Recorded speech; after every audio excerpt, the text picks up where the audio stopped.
नमस्ते दोस्तों। आज के इस वीडियो में बात करेंगे वैकल्पिक विषय हिंदी साहित्य के बारे में। आपको पता है हिंदी साहित्य का वेटेज 250 प्लस 250 500 मार्क्स का है और मेंस में कहीं न कहीं बहुत ज़्यादा इम्पोर्टेंट रोल निभाता है कि अगर आपका लिटरेचर या फिर आपका जो भी वैकल्पिक विषय है, जो भी ऑप्शनल विषय है, उस पे अगर आपकी पकड़ अच्छी है, उस पे अगर मार्क्स अच्छे आ गए, तो कहीं न कहीं मेंस क्वालीफाई करने में बहुत ज़्यादा इम्पोर्टेंट रोल हो जाता है आपके ऑप्शनल विषय का। ठीक है? तो आज के इस वीडियो में हम बात करेंगे कि कैसे ऑप्शनल विषय को अपन ऐप पर करवाने वाले हैं, है ना? और कैसे पूरा सिलेबस अपन अच्छे से कवर करेंगे। साथ ही साथ मैंने पीवाईक्यूज़ भी ऐड कर रखे हैं, है ना?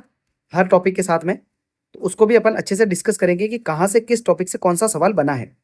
ठीक है? तो वीडियो के लास्ट तक बने रहना है और ऐप की लिंक है ना वो डिस्क्रिप्शन में या फिर आपको इस वीडियो के कमेंट सेक्शन में मिल जाएगी। आप वहाँ जाकर के आप चेकआउट कर सकते हैं।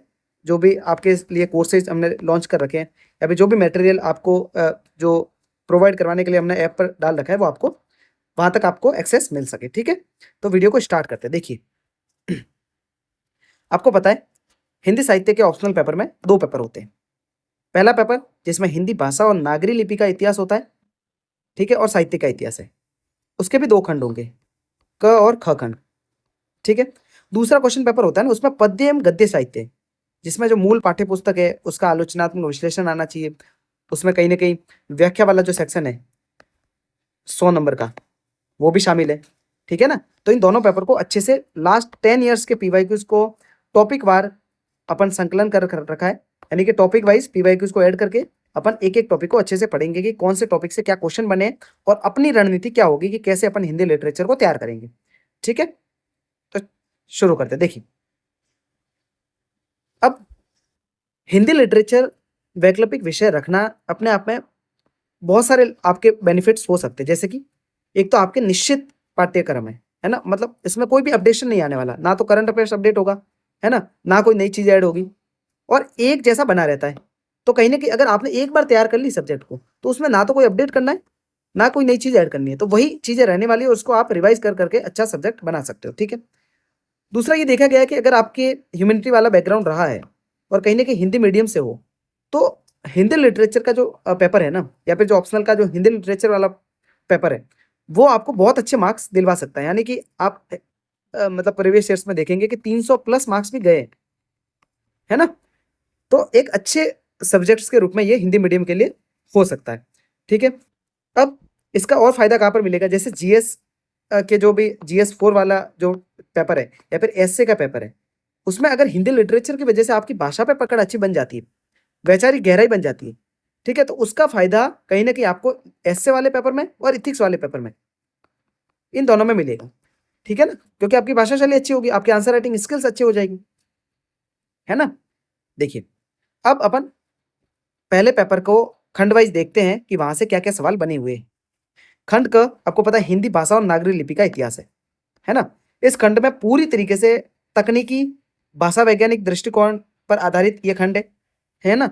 इसमें जो प्रीवियस ईयर्स में जो सवाल पूछे गए ना उसका जो जो प्रकृति है, उसका जो नेचर है ना वो कहीं न कहीं वस्तुनिष्ठ है और कहीं न कहीं विश्लेषणात्मक आपको मतलब समझ होनी चाहिए इस पूरे टॉपिक की जो क खंड है उसका। और इसकी जो मार्किंग होती है ना वो कहीं न कहीं मैथमेटिकली होती है, यानी कि आपको पता है कि मैथमेटिक्स में आपने 10 नंबर का जो सवाल है उसको अच्छे से पूरा स्टेप वाइज़ सही से कर रखा है तो आपको 8 से 9 मार्क्स या फिर फुल मार्क्स भी मिल जाएँगे। तो इसमें भी यूपीएससी के जो ऑप्शनल में हिंदी लिटरेचर वाले सेक्शन में अगर भाषा खंड में आपने सवाल बहुत अच्छे से लिखा है, तो 10 में से 7 नंबर भी मिले हैं, 8 नंबर भी मिले टॉपर्स को, ठीक है ना? तो ये चीज़ है इसमें। अब देखिए स्टार्ट करते हैं सिलेबस के फर्स्ट टॉपिक से। पहले खंड का पहला टॉपिक है अपभ्रंश, अवहट और प्रारंभिक हिंदी का व्याकरणिक और अनुप्रयुक्त स्वरूप है उस पे। अब इसमें क्या-क्या पूछेंगे? इसके अंतर्गत जो भारूपीय भाषा परिवार है ना? वहाँ से लेकर के भारतीय जो आर्य भाषा है, उसमें विकास किस तरीके से हुआ? जैसे सबसे पहले अपभ्रंश, अवहट, है ना? इनकी ध्वनिगत विशेषताएँ कैसी है? व्याकरणिक विशेषताएँ कैसी है? शब्दकोश इनका कैसा है? उनकी विशेषताएँ कैसी है? और विकास क्रम में उनमें बदलाव किस तरीके से हुआ? उस उसको यूपीएससी पूछता है। जैसे कि 2023 में एक क्वेश्चन आया था 15 नंबर का कि अपभ्रंश की व्याकरणिक विशेषताओं को रेखांकित करते हुए इसके प्रारंभिक हिंदी से संबंध स्पष्ट कीजिए। कंपैरेटिवली पूछ लिया कि अपभ्रंश और प्रारंभिक हिंदी में व्याकरणिक विशेषताओं में तुलना कीजिए आप। ठीक है ना, 15 नंबर का सवाल है। दूसरा क्वेश्चन था कि अवहट की ध्वनिगत विशेषताएं, रूप वैज्ञानिक विशेषताएं, उनको उदाहरण सहित स्पष्ट कीजिए। यहाँ पे भी तुलना पूछ ली कि भाई उसकी ध्वनि विशेषता कैसी है और उसकी रूप वैज्ञानिक विशेषता कैसी है, यानी कि उसमें वैज्ञानिकता किस तरीके से डेवलप हुई थी, है ना, मतलब उसके आंसर जो अक्षर फ्रेमिंग है वो कैसे बने, उसकी ध्वनि का विकास किस तरीके से हुआ, ठीक है ना, उसमें कौन कौन से नए शब्द ऐड हुए, वो सारी चीजें। तीसरा क्वेश्चन था कि प्रारंभिक हिंदी के अनुप्रयुक्त स्वरूप की प्रमुख प्रवृत्तियों पर विश्लेषण कीजिए। 2019 का क्वेश्चन है, 15 मार्क्स का। प्रारंभिक हिंदी में किस तरीके से उसके स्वरूप में कालक्रम के अनुसार जो परिवर्तन हुए, उसकी प्रवृत्तियां कैसी रही थी, उसका विश्लेषण करना है आपको, ठीक है। तो पहले टॉपिक से ये 3 पीवाईक्यूज मैंने उठाए जिससे आपको समझ विकसित हो सके कि हर टॉपिक से कैसे सवाल बन रहे हैं, ठीक है। दूसरा टॉपिक, मध्यकाल में ब्रज भाषा और अवधी भाषा का साहित्यिक भाषा में के रूप में विकास जो हुआ था वो किस तरीके से हुआ, है ना। तो इसमें क्या पूछेंगे कि बोली के स्तर पर उठकर कृष्ण काव्य जो कि ब्रज भाषा में लिखा गया, सूफी काव्य और राम काव्य जो कि अवधी भाषा में लिखा गया, वो कैसे अखिल भारतीय साहित्य में शामिल हुए, है ना, उसकी ऐतिहासिक और भाषाई जो यात्रा है वो किस तरीके से डेवलप हुई, ठीक है ना। इसमें देखिए पीवाईक्यूज है 3 ऐड कर रखे मैंने कि साहित्यिक भाषा के रूप में मध्यकालीन ब्रज भाषा की प्रमुख विशेषता को बताइए, ठीक है। अब ये 2022 का क्वेश्चन है, 15 मार्क्स का है। दूसरा क्वेश्चन था सूफी काव्यों के संदर्भ में बताइए कि अवधि के साहित्यिक स्वरूप का किस तरीके से डेवलपमेंट हुआ, उसको उदाहरण सहित आपको विश्लेषण करना है। ये 2020 का क्वेश्चन है, 20 मार्क्स का। तीसरा क्वेश्चन था कि क्या आप मानते हैं कि मध्यकाल में ब्रज भाषा का विकास केवल धार्मिक प्रभाव के कारण हुआ। अब तर्क संगत आपको एग्जाम्पल के साथ बताना है कि क्या यह सही है या फिर गलत है। आपका जो भी पक्ष होगा आपको उस पर आपको बताना पड़ेगा एग्जाम्पल के साथ में, ठीक है ना। ये भी 15 मार्क्स का सवाल है, ठीक है। तीसरा जो टॉपिक है ना वो है सिद्ध और नाथ साहित्य के बारे में, साथ ही साथ खुसरो, संत साहित्य, रहीम आदि कवियों के साथ में दक्खनी हिंदी में खड़ी बोली का प्रारंभिक स्वरूप किस तरीके से दिखता है उसके बारे में बताना आपको, ठीक है। इसके जो पीवाईक्यूज है वो देखते हैं। क्वेश्चन है कि अमीर खुसरो की कविता में खड़ी बोली का प्रारंभिक स्वरूप किस तरीके से दिखता है। 10 मार्क्स का क्वेश्चन था 2023 में, ठीक है, टिप्पणी में पूछा था। दूसरा क्वेश्चन है दक्षिणी हिंदी की भाषाई विशेषताओं का स्वरूप स्पष्ट करते हुए उसके महत्व पर विचार स्पष्ट कीजिए। ये 2021 का सवाल है, 15 मार्क्स का। तीसरा क्वेश्चन था सिद्ध और नाथ साहित्य में परिलक्षित होने वाली खड़ी बोली की प्रवृत्तियां किस तरीके से डेवलप हुई थी उसको बताना। 2017 में पूछा गया था, 10 नंबर का सवाल टिप्पणी में, ठीक है ना। तो यहां से ये सवाल बने। चौथा टॉपिक जो है ना पहले पेपर का फर्स्ट खंड में, वो ये है कि 19वीं शताब्दी में खड़ी बोली और नागरी लिपि का विकास किस तरीके से दिखता है उसको आपको बताना है, ठीक है। उसमें फोर्ट विलियम कॉलेज की जो भी योगदान है, ईसाई मिशनरियों के जो भी योगदान है, भारतेंदु युग के पत्रकार, सामाजिक सांस्कृतिक जो आंदोलन हुए थे उस टाइम में जैसे कि आर्य समाज, तो उनका योगदान किस तरीके से खड़ी बोली के विकास में दिखता है उसको आपको बताना है। इसके पीवाईक्यूज देखेंगे तो कि सवाल था 2022 में आया था कि 19वीं शताब्दी में खड़ी बोली के विकास में फोर्ट विलियम कॉलेज के योगदान पर समीक्षा कीजिए। सीधे डायरेक्ट सवाल है ना, जो सिलेबस में दे रखा है उसके योगदान को डायरेक्ट पूछ लिया उन्होंने, ठीक है। दूसरा सवाल देखिए कि नागरी लिपि के विकास में किस तरीके से जो जो आंदोलन नागरी लिपि का विकास का जो हुआ उसमें जो विभिन्न संस्थाएं थी, पत्र पत्रिकाएं थी, उनके योगदान को बताना है। जैसे ब्रह्म समाज है, ठीक है, आर्य समाज है, ये संस्था थी। पत्र पत्रिकाएं जो भारतेंदु काल की पत्र पत्रिकाएं थी उनका किस तरीके से योगदान था नागरी लिपि के विकास में, उसको आपको स्पष्ट करना है। तो जो सिलेबस दे रखा है उसकी टर्मिनोलॉजी को अगर आपने पकड़ लिया ना कि किस किस का योगदान पूछ रहे, तो उसमें आप बुलेट पॉइंट्स तैयार कर लिए, मान लीजिए हर टॉपिक में 10-10, तो वहीं से सवाल बनना है, ठीक है ना। पांचवा टॉपिक है हिंदी भाषा और नागरी लिपि का मानकीकरण। अब मानकीकरण क्या होता है कि भाषा जैसे जैसे समय के साथ में विकसित होती है ना, उसके व्याकरणिक नियम, ठीक है, उनके जो शब्द है उसमें नए शब्द ऐड होते हैं और वो किस तरीके से होंगे, भाषा किस तरीके से विकसित होगी, उसके जो नियम कायदे कानून जो भी होते हैं ना उसको कहते हैं मानकीकरण, ठीक है। पीवाईक्यूज देखिए, इसमें देखिए योगदान के स्तर पे आपको पूछ सकते हैं कि भाई मानकीकरण में महावीर प्रसाद द्विवेदी जी का क्या योगदान है, या फिर केंद्रीय हिंदी निदेशालय है उसका क्या योगदान है ना। वर्तनी और लिपि के स्तर पर किस तरीके से प्रयास किए गए इन संस्थाओं ने फिर व्यक्तित्वों ने, तो उसको पूछ सकते हैं। जैसे पीवाईक्यू देखते हैं, एक 2023 का सवाल था कि हिंदी भाषा के मानकीकरण के विभिन्न चरणों का उल्लेख करते हुए इसमें आने वाली प्रमुख बाधाओं की चर्चा कीजिए, ठीक है ना, कि कौन कौन सी समस्या आई मानकीकरण के समय पर, उसको आपको बताना है। दूसरा सवाल था नागरी लिपि के मानकीकरण के लिए किए गए प्रयासों की समीक्षा कीजिए, है ना, 2019 का सवाल है। इसी तरीके से महावीर प्रसाद द्विवेदी जी के योगदान को बार बार पूछा गया पीवाई क्यूज में, है ना। तो ये सवाल है जो डायरेक्ट जो भी सिलेबस में दे रखा है उसको उठा करके डायरेक्ट सवाल बना दिए, है ना। आप जब पीवाई क्यूज खुद से एनालिसिस करेंगे लास्ट 10 साल के, तो उसमें आपको एक ट्रेंड दिखाएगा कि सवाल एक ही तरीके का बन रहा है, बस भाषा में चेंज हो रहा है, पूछने का तरीका बदल रहा है, जबकि कंटेंट आपको वही लिखना जो आपने याद कर रखा है, ठीक है ना। छठा टॉपिक है कि स्वतंत्रता आंदोलन के दौरान राष्ट्रभाषा के रूप में हिंदी का विकास किस तरीके से हुआ। तो इसमें जो योगदान पूछेंगे ना वो महात्मा गांधी जी है, बाल गंगाधर तिलक, सुभाष चंद्र बोस, है ना। और जैसे गैर हिंदी भाषी जो नेता है या फिर गैर हिंदी भाषी जो स्टेट है, जैसे तमिलनाडु का पूछ लिया, तो उन्होंने किस तरीके से योगदान दिया हिंदी भाषा के विकास में, उसको पूछ लेंगे, ठीक है। जैसे 2021 में एक सवाल पूछा था कि स्वतंत्रता आंदोलन के दौरान हिंदी के राष्ट्रभाषा के रूप में विकास की सामाजिक राजनीतिक पृष्ठभूमि क्या थी। यानी कि जब आंदोलन चल रहे थे आजादी के, उसके दौरान जब हिंदी को राष्ट्रभाषा के रूप में विकसित करना था, उस टाइम सामाजिक आंदोलन और जो राजनीतिक आंदोलन थे उनकी पृष्ठभूमि का किस तरीके से योगदान दिखता है हिंदी भाषा के राष्ट्रभाषा के निर्माण में, उसको आपको लिखना पड़ेगा, ठीक है।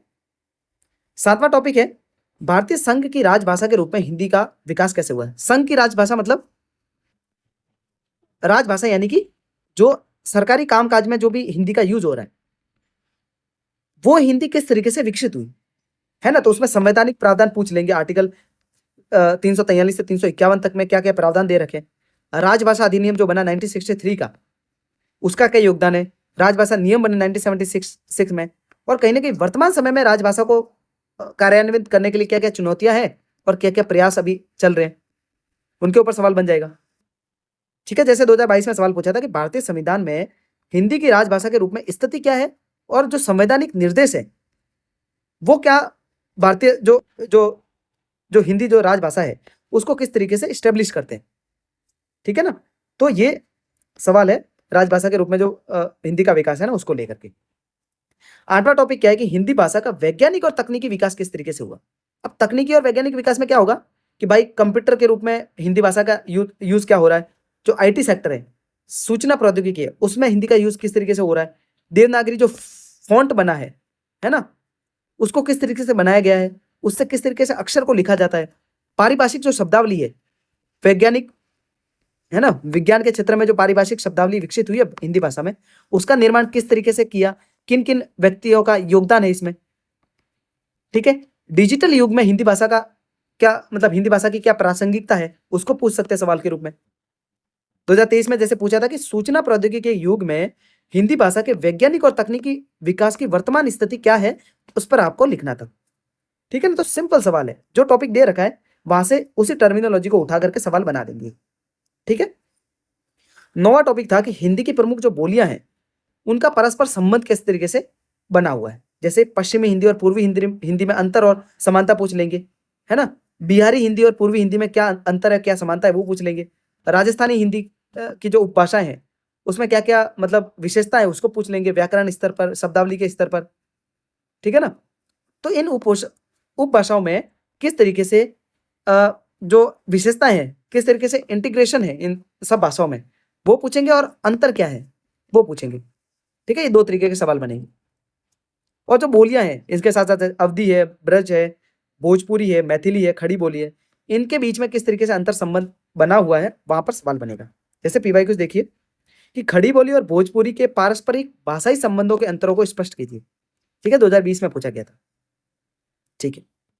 10वां टॉपिक है कि नागरी लिपि की प्रमुख विशेषताएं, उनके सुधार के प्रयास और मानक हिंदी का स्वरूप किस तरीके से विकसित हुआ है, उसमें किन किन का योगदान है, वहां से सवाल बनेगा। जैसे इनकी वैज्ञानिकता पे सवाल बन सकता है कि भाई क्या नागरी लिपि वैज्ञानिक लिपि है। वैज्ञानिक लिपि मतलब कि एक फिक्स नियम कायदे कानून प्रणाली है या नहीं है, या फिर ऐसे ही सीधे लिपि और इसी तरीके से अक्षर लिखे जा रहे हैं, क्या कुछ नियम है बने हुए या फिर नहीं बने हुए। अक्षर किस तरीके से विकसित होते हैं, वर्ण व्यवस्था, ध्वनि व्यवस्था किस तरीके से हिंदी भाषा की है ना। लिपि सुधार समितियां जो है, काका कालेकर समिति वगैरह वगैरह है, इनके प्रतिवेदन, इनके सुधार के जो भी प्रयास किए गए उन पर सवाल बन जाएगा। 2022 में सवाल पूछा था कि नागरी लिपि की वैज्ञानिकता को प्रमाणित करते हुए इनकी सीमाओं पर विचार कीजिए कि नागरी लिपि में क्या सीमाएं हैं, है ना, अक्षर कितने जटिल है इनके, ठीक है। कुछ अक्षर ऐसे हैं जिनको मतलब एक ही तरीके की ध्वनि आती है लेकिन उनके लिए जो चिन्ह है वो अलग अलग है, ठीक है ना, तो वहां से सवाल बन जाएगा। 11वां टॉपिक है, पहले जो पेपर फर्स्ट का क खंड था ना, उसका लास्ट लास्ट टॉपिक है, मानक हिंदी की व्याकरणिक संरचना आपको बतानी है, जिसमें संज्ञा, सर्वनाम, क्रिया विशेषण, लिंग, वचन, इस सब पर, या फिर वाक्य संरचना के क्या क्या नियम है, वहां से सवाल बन जाएगा। जैसे 2021 में सवाल पूछा था कि मानक हिंदी की कारक व्यवस्था या लिंग निर्धारण की समस्याओं पर व्याकरणिक जो विश्लेषण है वो आपको प्रस्तुत करना था। ठीक है, तो अभी तक अपन ने पेपर फर्स्ट के पहले खंड को कंप्लीट कर लिया पीवाईक्यूज के साथ में, है ना। बहुत अच्छे से कवर करेंगे हिंदी लिटरेचर को अपने ऐप पर, डिटेल में एक एक चीज को सिलेबस वाइज अपन खत्म करेंगे। ठीक है, अब देखिए सेकंड जो खंड है उसमें क्या दे रखा है, हिंदी साहित्य का इतिहास पूछा है। हिंदी साहित्य का इतिहास, इसमें कौन कौन सी धाराएं हैं साहित्य के इतिहास में, कौन कौन सी प्रवृत्तियां हैं, युगीन परिस्थितियां किस तरीके से क्रमिक विकास हुआ उनमें, है ना, वैचारिक स्तर पर तुलना करके आपको बताना है कि किस तरीके से ये सारी चीजें विकसित हुई। जैसे पहला टॉपिक है कि हिंदी साहित्य की प्रासंगिकता एवं महत्व तथा हिंदी साहित्य के इतिहास लेखन की परंपराओं के ऊपर सवाल बनेंगे। अब देखिए लेखन पद्धतियों में कोई विधेयवादी थे, समाजशास्त्री थे, तथा आचार्य रामचंद्र शुक्ल जी है, राम कुमार वर्मा है, हजारी प्रसाद द्विवेदी जी है। उन्होंने जो इतिहास के ग्रंथ लिखे ना, उनका तुलनात्मक अध्ययन आपको पूछ लेगा कि इनकी विशेषताएं किस तरीके से आपको बतानी पड़ेगी कि भाई राम कुमार वर्मा जी और रामचंद्र शुक्ल जी ने जो इतिहास लेखन लिखा, उनकी प्रवृत्तियों में क्या अंतर है। ठीक है ना, वहां से सवाल बनेगा। जैसे कि 2023 का सवाल था कि आचार्य रामचंद्र शुक्ल की इतिहास दृष्टि की सीमाओं एवं उनकी प्रासंगिकता का मूल्यांकन कीजिए। ठीक है, दूसरा सवाल, हिंदी साहित्य के इतिहास लेखन में हजारी प्रसाद द्विवेदी जी के योगदान पर विवेचना कीजिए। सिंपल, जो टर्मिनोलॉजी दे रखी है वहां से डायरेक्ट सवाल बना करके पूछ लेंगे। ठीक है, ज्यादा पढ़ने की कोई जरूरत नहीं। और अपन नोट्स भी जो बनाएंगे ना, वो इसी इसी सिलेबस के बेस पर, मतलब क्वेश्चन जो पीवाईक्यूज है उन्हीं को बेस बना करके सारी चीजों को डिस्कस करेंगे। ठीक है, दूसरा टॉपिक है पेपर फर्स्ट का ख खंड जो है पार्ट 2, उसका सेकंड टॉपिक कि हिंदी साहित्य के इतिहास में 4 कालों का जो साहित्यिक इतिहास है उनकी प्रवृत्तियों के बारे में आपको बताना है। जैसे आदिकाल है तो इसमें सिद्ध, नाथ और आसो साहित्य आएगा, और प्रमुख कवियों के स्तर पर देखें तो चंद बदाई, अमीर खुसरो, हेमचंद्र और विद्यापति, ये 4 कवि है। ठीक है, पीवाईक्यू देख लीजिए, रासो काव्य परंपरा में पृथ्वीराज रासो की प्रामाणिकता जो है, ऑथेंटिसिटी है, उस पर विवाद है बहुत सारे, कि साहित्य कुछ अलग कहता है, इतिहास कुछ अलग कहता है। तो उसकी समीक्षा करना है कि भाई विवाद किस बात को लेकर के है, और क्या ये विवाद सार्थक है या नहीं है, वो आपको बताना है। 2022 में ये सवाल पूछा था 15 नंबर में। विद्यापति की कविताओं में श्रृंगार और भक्ति के अंतर्द्वंद को समझाना है। मतलब बहुत सारे कवि कहते हैं कि विद्यापति के जो कविताएं हैं ना, वो श्रृंगार रस से पूरी थे, और बहुत सारे कवि कहते हैं कि वो भक्ति रस से पूरी थे। तो ये जो अंतर्द्वंद है ना, इसको स्पष्ट करना है कि क्या मतलब बेटर विकल्प है कि विद्यापति श्रृंगारिक कवि है या फिर भक्ति भक्ति वाले कवि। ठीक है, 2020 में ये सवाल पूछा था। ठीक है, तो ये आएगा आदिकाल से। अब देखिए भक्ति काल से क्या क्या सवाल बने, इसमें संत काव्य धारा पूछेंगे, सूफी काव्य धारा, कृष्ण भक्ति काव्य धारा और राम भक्ति काव्य धारा, ये 4 काव्य धारा है। ठीक है, कवि में कबीर है, जायसी है, सूर है और तुलसी है। ठीक है, पीवाई कुछ देखिए, भक्तिकालीन हिंदी कविता को स्वर्ण युग कहे जाने के पीछे के तर्क है ना, वो आपको बताने कि स्वर्ण युग क्यों कहा जाता है। आपको सब बताना पड़ेगा कि भाई कबीर ने किस तरीके से कुरीतियां उसका खंडन किया, है ना, किस तरीके से तुलसीदास जी ने समकालीन जो वहां की आर्थिक परिस्थितियां थी उस समाज की, उसको दिखाया, है ना, किस तरीके से गरीबी को दिखाया उन्होंने, बेरोजगारी को दिखाया। सूरदास जी ने किस तरीके से जो एक वात्सल्य रस को किस तरीके से मतलब दिखाया जा सकता था, उसको प्रस्तुत किया उन्होंने। ठीक है ना, जायसी ने किस तरीके से श्रृंगार काव्य पर लेखन किया। तो वो स्वर्ण युग क्यों कहा जाता है, उसके पीछे का आपको तर्क और जो कोटेशंस होंगे ना, वो ऐड करने पड़ेंगे। वो सारी चीजें अपन करेंगे कोर्स में। कबीर के काव्य में अंतर्निहित सामाजिक विद्रोह की चेतना प्रस्तुत की। आपको पता है कबीर भक्ति काल के सबसे उग्रवादी कवि थे, है ना। इन्होंने उस टाइम की जो सामाजिक व्यवस्था थी, जो कुरीतियां थी, है ना, उसके मतलब उसके विरोध में अपने काव्य को लिखा था। तो उसको आपको दिखाना पड़ेगा। ये 2021 का सवाल है। ठीक है, ग सेक्शन जो है ना, उसमें रीति काल पूछा गया, जिसमें रीति काव्य, रीतिबद्ध काव्य और रीति मुक्त काव्य। इसमें कवि केशव बिहारी, पद्माकर और गणानंद जी। ठीक है, इसमें सवाल देखिए कि रीति मुक्त काव्यधारा की प्रमुख प्रवृत्तियां कौन कौन सी है, और गणानंद के वैशिष्ट्य में इसको बताना है कि भाई गणानंद किस तरीके से रीति मुक्त काव्यधारा के प्रमुख कवि है। ठीक है, 2022 का सवाल है। जो चौथा खंड है ना वो है आधुनिक काल का, जिसमें नवजागरण काल हो जाएगा, गद्य का विकास, भारतेंदु मंडल का जो युग था उसको बताना। इसमें प्रमुख लेखकों में भारतेंदु, बालकृष्ण भट्ट और प्रताप नारायण मिश्र जी है। ठीक है। पीवाईक्यू देखिए 2023 का सवाल था कि भारतेंदु युग, नवजागरण और गद्य के अंतर संबंधों पर प्रकाश डालना। सिंपल। ठीक है। अब आधुनिक हिंदी की जो हिंदी कविताएं हैं उनकी प्रवृत्तियां किस तरीके से रही। अब इसमें देखिए छायावाद आ जाएगा, प्रगतिवाद, प्रयोगवाद, नई कविता, नवगीत, समकालीन कविताएं और जनवादी कविताएं। ठीक है। तो ये कविता की जो आधुनिक जो कविताएं हैं उनकी प्रवृत्तियों में ये इतनी सारे जो धाराएं विकसित हुई ना उसके बारे में आपको जानना पड़ेगा। ठीक है। साथ ही साथ कवियों में मैथिली शरण गुप्त, जयशंकर प्रसाद, सूर्यकांत त्रिपाठी निराला जी, महादेवी वर्मा, रामधारी सिंह दिनकर, अज्ञे, मुक्तिबोध और नागार्जुन, इन सभी की जो धाराएं हैं इन्होंने क्या क्या लिखा, इनमें अंतर क्या है उसको अपन पढ़ेंगे। ठीक है। जैसे 2022 का एक सवाल है कि छायावाद की मूल चेतना उसका सौंदर्य शास्त्र है, इसको आपको बताना पड़ेगा। आपको ये प्रूफ करना पड़ेगा कि किस तरीके से छायावाद में सौंदर्य शास्त्रीय जो प्रवृत्तियां है उसको लिखा गया है। ठीक है। प्रगतिवाद और जनवादी कविताएं हैं उनके वैचारिक आधारों को तुलनात्मक रूप से आपको बताना है। ये 2021 का सवाल है। ठीक है। 2020 का सवाल है कि मुक्तिबोध की कविताओं में फैंटेसी के महत्व का किस तरीके से उन्होंने स्पष्टीकरण किया, किस तरीके से उन्होंने फैंटेसी को महत्व दिया अपनी कविताओं में, उसको आपको जस्टिफाई करना पड़ेगा। ठीक है। अब देखिए कथा साहित्य में उपन्यास और कहानियां शामिल है। ठीक है। उपन्यास और यथार्थवाद से सवाल बनेगा कि किस तरीके से जो आधुनिक उपन्यास थे उन्होंने यथार्थवाद को स्पष्ट किया। हिंदी उपन्यासों का उद्भव कैसे हुआ, विकास किस तरीके से हुआ। उपन्यासकारों में प्रेमचंद, जैनेन्द्र, यशपाल, रेणु जी, ठीक है, भीष्म साहनी, इनके उपन्यासों की प्रवृत्तियां पूछ सकते हैं। हिंदी कहानी का उद्भव किस तरीके से हुआ उसका ट्रेंड पूछ सकते हैं, विकास। ठीक है। प्रमुख कहानीकारों में प्रेमचंद जी, जयशंकर प्रसाद, अज्ञे, मोहन राकेश और कृष्णा सोपती। तो इन सब रचनाओं और रचनाकारों के बारे में आपको पढ़ना पड़ेगा। ठीक है। अब देखिए पीवाईक्यू देखते हैं कि हिंदी आंचलिक उपन्यासों के विकास में फणीश्वर नाथ रेणु का योगदान जो है उसकी समीक्षा करनी है। 15 नंबर का सवाल है, 2023 में पूछा गया था। ठीक है। सीधा सवाल है।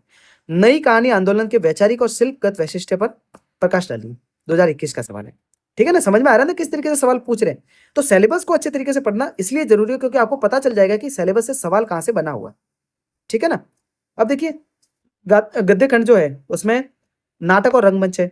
तो हिंदी नाटक का उद्भव, विकास, नाटककारों में भारतेंदु, जयशंकर प्रसाद, जगदीश चंद्र माथुर, राम कुमार वर्मा, मोहन राकेश, और हिंदी रंगमंच का विकास और इप्टा का क्या योगदान है, साथ ही साथ नुक्कड़ नाटक है ना उनका क्या योगदान है उसको भी पूछ लेंगे। पीवाईक्यू देखिए 2022 का सवाल है कि जयशंकर प्रसाद के नाटकों की ऐतिहासिकता और समसामयिक प्रासंगिकता क्या है उसकी विवेचना करनी है। 2020 का क्या सवाल था कि हिंदी रंगमंच के विकास में मोहन राकेश के नाटकों का क्या महत्व है ये आपको बताना है। ठीक है ना। तो देखिए मोहन राकेश, जयशंकर प्रसाद, तो डायरेक्ट दो लेखक उठाए, उनके जो भी नाटक है उनके महत्व को सीधा पूछ लिया इन्होंने। कोई घुमा फिरा के क्वेश्चन नहीं है, सीधा क्वेश्चन है। आलोचनाओं से किस तरीके से सवाल आएगा, उनका भी उद्भव और विकास पूछेंगे। कितने टाइप की आलोचना होगी, सैद्धांतिक, व्यवहारिक, प्रगतिवादी, मनोविश्लेषणवादी, है ना, और नई समीक्षा। तो यहाँ से सवाल बनेगा। इसमें आलोचक जैसे रामचंद्र शुक्ल जी पे सवाल बन जाएगा, हजारी प्रसाद द्विवेदी जी, राम कुमार वर्मा और नगेंद्र। ठीक है ना। सवाल क्या बना है 2023 में देखिए, प्रगतिवादी हिंदी आलोचना के विकास में डॉक्टर राम विलास शर्मा जी का योगदान पर आपको बताना है। ठीक है। 2019 में क्या सवाल बना कि शुक्लोत्तर आलोचना है ना उनकी प्रमुख प्रवृत्तियां किस तरीके से विकसित हुई है ना उनको आपको बताना पड़ेगा। ठीक है। तो ये सवाल है। अब हिंदी गद्य के जो अन्य गद्येतर विधाएं हैं जैसे ललित निबंध हो गए, रेखा चित्र हो गए, संस्मरण हो गए, यात्रा वृत्तांत हो गए, आत्मकथाएं हो गई, रिपोर्टाज हो गए, या फिर ऐतिहासिक परिप्रेक्ष्य जो हो गए, वहां से भी सवाल बने। मतलब बहुत कम सवाल बनते हैं लेकिन बनते हैं। 2022 में बना था सवाल कि हिंदी के ललित निबंध परंपरा में कुबेरनाथ राय अथा हजारी प्रसाद द्विवेदी जी के स्थान का निर्धारण कीजिए। मतलब इन दोनों की कहीं ना कहीं जो योगदान है उसको बताना है कि ललित निबंध में कुबेरनाथ राय और हजारी प्रसाद द्विवेदी जी का क्या योगदान है उसको स्पष्ट करना है। 2022 का सवाल है। ठीक है। तो ये तो हो गया कंप्लीट पेपर फर्स्ट के दोनों खंडों का डिस्कशन, अच्छे से पीवाईक्यूज के साथ में किए। अब अपन डिस्कस करते हैं सेकंड जो पेपर है उसके बारे में। ठीक है। अब देखिए पार्ट जो सेकंड जो पेपर है ना उसमें कुछ पद्य खंड में कुछ रचनाएं लग रखी है पार्ट फर्स्ट में, और पार्ट सेकंड में गद्य खंड की कुछ रचनाएं हैं या फिर कवि है, उनको आपको देखना है। अब देखिए गद्य खंड की रचनाओं में कबीर ग्रंथावली है, आरंभिक जो 100 पद है ना उसको आपको पढ़ना पड़ेगा। ठीक है। ब्रह्मगिरि सार सूरदास जी, है ना। अरबिक 100 पद पढ़ने आपको, ठीक है। अब संकलन किसने किया ये आपको आइडिया होना चाहिए, क्योंकि अगर यहाँ से व्याख्या पूछेंगे ना, तो मान लीजिए कबीर ग्रंथावली से कबीर की कोई भी व्याख्या पूछ ली, तो आपको प्रसंग जो सप्रसंग लिखेंगे ना अपन, उसमें या फिर जो संदर्भ लिखेंगे उसमें लिखना पड़ेगा कि प्रस्तुत जो व्याख्या है वो श्याम सुंदर दास द्वारा संकलित कबीर ग्रंथावली से लिया गया, ठीक है ना। तो ये संदर्भ आपको देना पड़ेगा, इसलिए आपको लेखक या फिर किसने संकलन किया है उसका आइडिया आपको होना चाहिए, ठीक है। तो ब्रह्मगिरि सार रामचंद्र शुक्ल जी ने किया है इसका संकलन। रामचरितमानस और कवितावली जो है ना, उसका सुंदरकांड पढ़ना है रामचरितमानस का, और कवितावली का उत्तरकांड तुलसीदास जी द्वारा लिखा गया है, ठीक है। पद्मावत, सिंहदीप खंड और नागमती वियोग खंड, ये दोनों ही खंड शामिल है सिर्फ, और इसका संकलन किसने किया? डॉक्टर श्याम सुंदर दास द्वारा, ठीक है। बिहारी रत्नाकर आरंभिक 100 दोहे पढ़ने, और इसका जो संकलन हुआ ये किसने किया? डॉक्टर जगन्नाथ दास रत्नाकर द्वारा, ठीक है। भारत भारती पूरी ये जो कविता है पूरी आएगी, इसका जो लेखन किया है ना वो मैथिली शरण गुप्त ने किया। कामायनी का सिर्फ 2 सर्ग शामिल है, चिंता सर्ग और श्रद्धा सर्ग, और जयशंकर प्रसाद द्वारा ये लिखी गई है। राग विराग, इसमें राम की शक्ति पूजा शामिल है और कुकुर मुत्ता, और इसका लेखन है ना वो रामविलास शर्मा द्वारा और रामविलास शर्मा और निराला जी द्वारा किया गया, ठीक है ना। मतलब संकलन तो रामविलास शर्मा ने किया, लेकिन लिखा गया किसके द्वारा? निराला जी द्वारा, ठीक है। कुरुक्षेत्र पूरा ग्रंथ शामिल है और रामधारी सिंह दिनकर द्वारा इसको लिखा गया, ठीक है। अब देखिए आंगन के पार द्वार असाध्य वीणा कविता का हिस्सा, मतलब एक खंड है, यह अज्ञे द्वारा लिखा गया है। ब्रह्म राक्षस लंबी कविता है, मुक्तिबोध द्वारा लिखी गई है। काव्य संग्रह में देखिए बादलों को गिरते देखा है, अकाल और उसके बाद और हरिजन गाता है, ये तीनों ही नागार्जुन द्वारा लिखी गई है, यहाँ से व्याख्या बनेगी। भारत दुर्दशा नाटक है, भारतेंदु हरिश्चंद्र ने लिखा है। आषाढ़ का एक दिन नाटक मोहन राकेश द्वारा लिखा गया है। चिंतामणि का भाग खंड, इसमें दो निबंध शामिल है, कविता क्या है और श्रद्धा भक्ति, इन दोनों को किसने लिखा? रामचंद्र शुक्ल जी द्वारा। निबंध निलय है ना, इसका जो संकलन है ना वो डॉक्टर सत्येंद्र द्वारा किया गया, ठीक है। इसमें भी कुछ निबंध कार्य उसको वहां से सवाल बनाता है यूपीएससी। गोदान, ठीक है, उपन्यास है, प्रेमचंद चंद्र द्वारा लिखा गया, प्रेमचंद द्वारा लिखा गया, उसका संकलन है ना वो अमृत राय ने लिखा है, अमृत राय ने, ठीक है ना। ये गद्य खंड की और पद्य खंड की सभी जो रचना है उन्होंने शामिल है इसमें, ठीक है। स्कंद गुप्त ऐतिहासिक नाटक है, जयशंकर प्रसाद ने लिखा है। दिव्या ऐतिहासिक वैचारिक उपन्यास है, यशपाल द्वारा लिखा गया। मेला आंचलिक उपन्यास है, फणीश्वरनाथ रेणु द्वारा लिखा गया। महाभूत जो है ना वो एक राजनीतिक उपन्यास है, जिसको मनु भंडारी द्वारा लिखा गया। एक दुनिया समानांतर एक कहानी संकलन है, जिसको राजेंद्र यादव द्वारा संकलित किया गया, ठीक है। तो ये पद्य और गद्य दोनों खंड की सारी रचना इसमें शामिल है। अब देखिए जो पद्य साहित्य जो है ना खंड क, इसमें कबीर ग्रंथावली से सवाल पूछे जाते हैं, ठीक है। कबीर की प्रासंगिकता पूछ लेंगे, उनका रहस्यवाद पूछ लेंगे, साधनात्मक और भावनात्मक रहस्यवाद इसमें अंतर क्या है उसको पूछ लेंगे, ठीक है। सामाजिक चेतना क्या थी, कबीर की भाषा कैसी है, वहां से सवाल बनते हैं। पीवाई कुछ देखिए कि तुलनात्मक दृष्टि से सिद्ध कीजिए कि कबीर का समाज सुधार उसके आत्मा अनुभव की प्रामाणिक अभिव्यक्ति है ना। यानी कि जो कबीर ने जो अनुभव किया समाज में रहते हुए, उसी को उन्होंने लिखा है समाज सुधार के रूप में, ठीक है। व्याख्या हेतु देखिए तुलनी गावो मंगल चार हम गरियारे राजा राम भरतारी, ये 2021 में ये व्याख्या पूछी गई है, ठीक है। सूरदास जी द्वारा जो ब्रह्मगीत जो सार है रामचंद्र शुक्ल द्वारा संकलित है, यहाँ से क्या सवाल बनेंगे कि श्रृंगार के दोनों पक्ष पूछ लेंगे कि भाई सूरदास जी ने जो लिखा है उसमें संयुक्त श्रृंगार और वियोग श्रृंगार इसका किस तरीके से प्रस्तुतिकरण हुआ है। ब्रह्मगीत में जो गोपी और उद्धव जो संवाद है वहां से सवाल बन जाएगा, है ना। ज्ञान पर जो भक्ति की विजय है उसको मतलब कोट करके पूछ लेंगे। निर्गुण पर सगुण का जो मंडन किया है सूरदास जी ने उसको पूछ लेंगे, और सूरदास जी का कहीं ना कहीं वात्सल्य वर्णन है ना वहां से सवाल बनते हैं। अब देखिए 2022 में ऐसे सवाल बना था कि ब्रह्मगीत सार केवल निर्गुण पर सगुण की विजय नहीं है बल्कि बुद्धि पर हृदय की भी विजय है, ठीक है ना। तो उसको आपको लिखना पड़ेगा। व्याख्या है तो देखिए 2020 में ये व्याख्या पूछी थी कि उदो तुम हो अति चतुर सुजान, है ना, इस तरीके से। तो इन सारी व्याख्या को भी अपन करेंगे पीवाई क्यूज में जितनी भी आ रखी है ना उसको, ठीक है। तुलसीदास जी का समन्वयवाद पूछ सकते हैं। ज्ञान भक्ति शैव वैष्णव राजा प्रजा जो समन्वय स्थापित किया उन्होंने, वहां से सवाल बनते हैं। रामचरितमानस में उन्होंने किस तरीके से सामाजिक आदर्श को इस्टेब्लिश किया। कवितावली में किस तरीके से उन्होंने युगीन यथार्थ, जैसे आर्थिक, राजनीतिक जो यथार्थ था उस टाइम का, जो कली काल का जो उन्होंने वर्णन किया, जो दरिद्रता का वर्णन किया, जो बेरोजगारी का वर्णन किया, वो उसको समकालीन युग से जोड़ करके पूछ सकते हैं। ठीक है। 2023 का सवाल था कि कवितावली के उत्तरकांड में तुलसीदास जी ने अपने समय की आर्थिक दुर्दशा का जो चित्र खींचा है ना, वो उनके युगीन बोध को दर्शाता है। ठीक है, तो वहां से डायरेक्ट सवाल बन गया। यहां से व्याख्या भी बनती है, पीवाई क्विज में जितनी आ रखी है उसको अपन करेंगे अच्छे से। जायसी का जो पद्मावत है, वहां से क्या पूछेंगे सवाल, सूफी प्रेम दर्शन किस तरीके से उसको दिखाया गया है। जायसी का जो नागमती वियोग खंड है ना, वो एक हिंदी साहित्य की अद्वितीय वस्तु है। ये सवाल बना हुआ पीवाईक्यू में, तो वहां से पूछ लेंगे। लोक संस्कृति का किस तरीके से अंकन किया गया, 12 मासा जो पद्धति का वर्णन मिलता है ना उसमें, उसको डिकोड करके पूछ लेंगे। ठीक है। 2021 में सवाल आया था कि नागमती का वीर्य वर्णन केवल एक रानी का वीर्य नहीं है, बल्कि वह भारतीय लोक जीवन की नारी की वेदना का सार्वभौमिक चित्रण है। ठीक है ना, तो ये सवाल बन गया, जो कि जो वीर्य वेदना है उसको मतलब जनरलाइज करके पूछ लिया कि भाई ये केवल रानी का वीर्य नहीं है, एक भारतीय समाज की जो सामान्य नारी है ना उसकी वेदना है कि किस तरीके से जब पति उससे दूर चला जाता है ना, या फिर जो अन्य जो नारी है उसके प्रेम पाश में फंस जाता है, तो किस तरीके से उसकी पत्नी का वीर्य होता है उसको उन्होंने बताया पूरी अच्छी तरीके से। अब देखिए बिहारी की रचनाओं से, जो बिहारी का आपको पता है गागर में सागर बनने की जो कला है, यानी कि कम शब्दों में बहुत बड़ी बात किए जाते हैं, तो वहां से सवाल पूछा गया है ना। उनका कला पक्ष जिसमें श्रृंगार, भक्ति, नीति, इन तीनों को किस तरीके से त्रिवेणी संगम दिखता है इनके काव्य में, उसको पूछ लेते हैं। जैसे 2023 में सवाल बना था कि बिहारी के काव्य में मुक्तक काव्य जो शिल्प है वो सर्वोच्च रूप से दिखाई देता है। उसकी विशेषताओं को दिखाना कि किस तरीके से, उदाहरणों से बताना है आपको, दोहे कोट करने पड़ेंगे कि कैसे उनके काव्य शिल्प में मुक्तक काव्य है ना वो मुख्य रूप से दिखाई देता है। ठीक है ना, ओके। आधुनिक जो गद्य कृतियां जैसे मैथिली शरण गुप्त से नागार्जुन तक जो भी रचना है, वहां से सवाल बनता है। जैसे भारत भारती की राष्ट्रीय चेतना पूछ लेंगे, अतीत का गौरव गान पूछ लेंगे, है ना।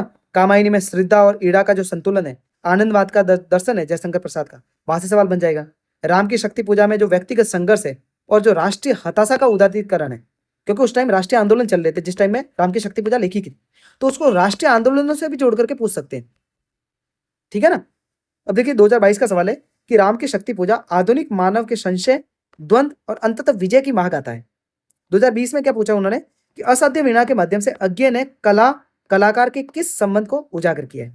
ठीक है ना, तो ये 2 सवाल बने हुए। खंड ख में गद्य साहित्य पूछा जाता है, आपको पता है प्रेमचंद की गोदान है। ठीक है, वहां से क्या सवाल पूछेंगे कि गोदान एक महाकाव्यात्मक उपन्यास है, स्पष्ट कीजिए।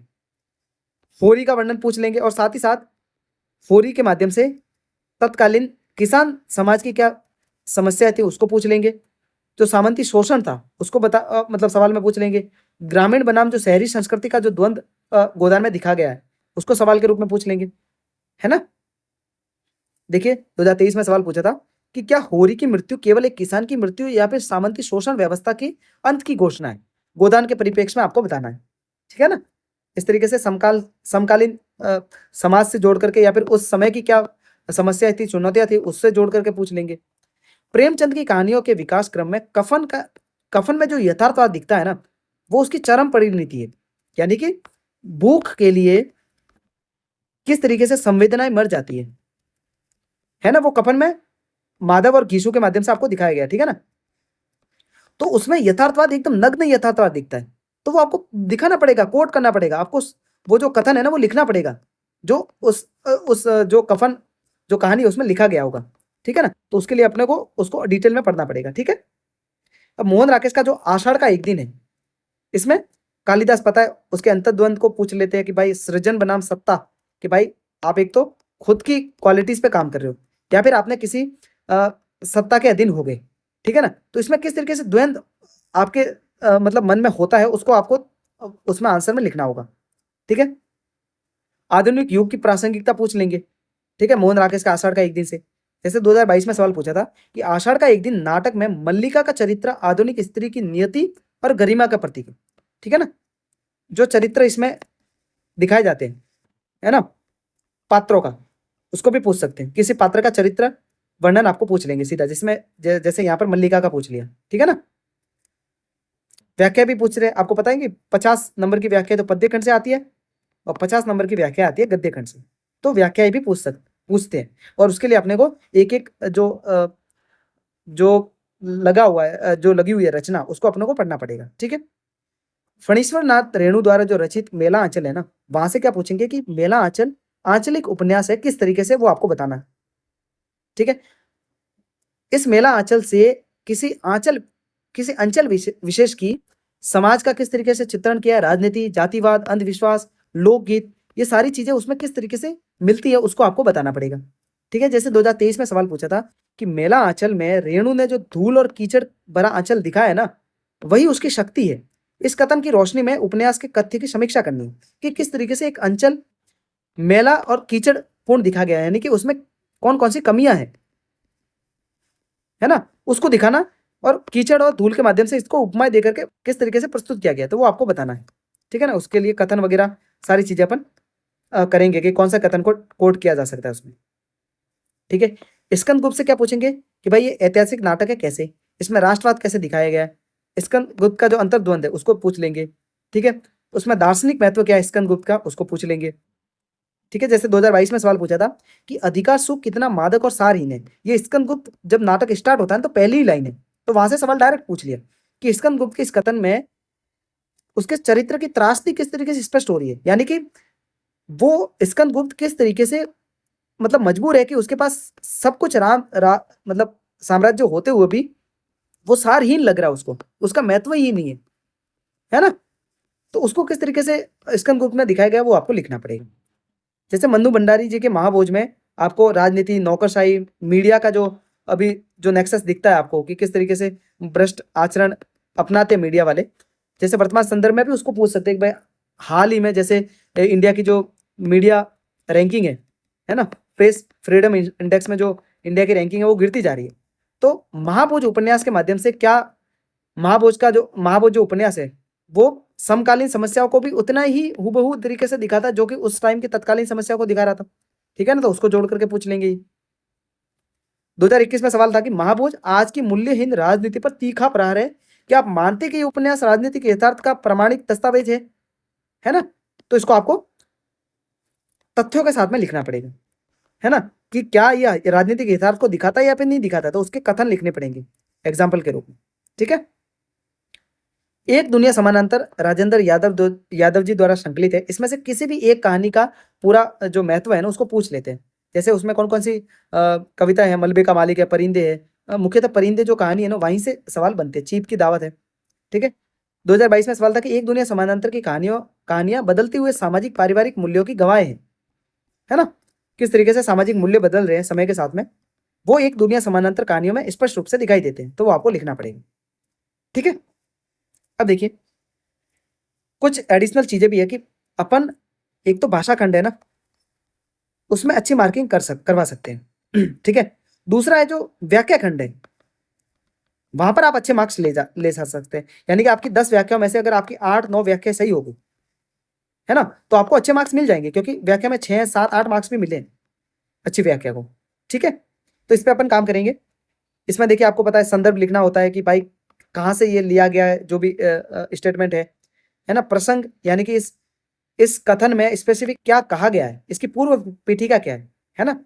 व्याख्या में आपको पूरा जो कथन है या फिर जो दोहा दिया गया है या फिर जो गद्य खंड से जो भी स्टेटमेंट उठा करके दी गई है उसका केवल शाब्दिक अर्थ ही नहीं लिखना है, आपको पूरा उसका दार्शनिक, सामाजिक, मनोवैज्ञानिक महत्व भी आपको उद्घाटित करना पड़ेगा, ठीक है। फिर लास्ट में जो विशेष लिखते हैं आप उसमें भाव पक्ष, शिल्प पक्ष, भाव पक्ष में उसकी युगीन चेतना है, दार्शनिक आधार है, समकालीन महत्व उसका क्या है, और शिल्प पक्ष में उसकी भाषा, रस, छंद, अलंकार, ठीक है ना, शब्द शक्ति का महत्व क्या है, वो सारी चीजें लिखनी पड़ती है, ठीक है ना। ओके, अब देखिए ये सारी चीजें तो अपने डिस्कस कर ली है, मतलब अपने हिंदी साहित्य से रिलेटेड। अब अपन ऐप पे इन सारी क्लासेस को रेगुलर करेंगे मंडे से, और अगर आपने अभी तक भी कोर्स परचेज नहीं किया है तो कोर्स परचेज करना, आपकी ऐप की लिंक है ना वो डिस्क्रिप्शन या फिर कमेंट सेक्शन में दिख जाएगी, ठीक है। तो आज के वीडियो में इतना ही, बाकी ऐप पर मिलते हैं नेक्स्ट क्लासेज में। तब तक के लिए धन्यवाद। जय हिंद।